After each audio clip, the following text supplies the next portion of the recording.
The Conservation Laboratory has a convoluted history. Actually, it started when I got involved with the 1554 shipwreck. It was discovered off the coast of Padre Island. And that was when? That was in 1971. And maybe a little bit earlier before we had the lab. And in 71, the Antiquities Conservation Facility was established. And I was a graduate student, and then I became the director of the Antiquities Conservation Facility in 1972. Well, then Dr. Bass brought the Institute of Nautical Archaeology here.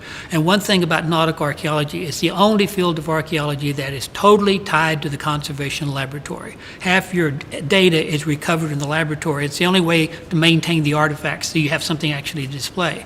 And so they knew they would needed a conservator. And at that point in time, there were not too many conservators around, and especially conservators with a doctorate. And so he wanted to hire a historical archaeologist and set up a conservation laboratory. So I was hired to come here to teach historical archaeology and to set up a conservation laboratory. And so we moved here, and essentially we were given a building that oceanography was in at the time, and it was in a 90-foot long building, and it just had cores in it. And so I essentially set up a laboratory in a building 90 feet long, 20 feet wide, with a divider at one end and two space gas heaters to warm the whole thing. And so starting from scratch, no budget to do anything. And so luckily I'm a scrounger and I could go to surplus property. And so the whole lab was practically built from what other people surplused within the universities. At first the intent was we're a conservation laboratory that would conserve the artifacts of the ships that we excavated. And then also to teach courses in conservation so that all the people coming out of here at least knew the basics of conservation. So that was the original intent. But then we kept building it up and getting more equipment and getting a wider reputation. In fact, the very first artifact ever conserved at Texas A&M and the Conservation Research Laboratory was a steel plate that was brought up from the Monitor. And originally I was going to conserve it at UT, but I didn't do it. I brought it back here, and so it became the first one of the first artifacts from the Monitor that was conserved. And then after, I started working at Port Royal, so we brought all the material from Port Royal, Jamaica. I spent 10 years excavating the sunken city, and there was tons of material. And so we conserved all the other material. Turks and Caicos was all conserved here. And then we had so much equipment, and then we weren't actually occupied throughout the year, and so we actually started getting involved in doing contract work for other archaeological excavations.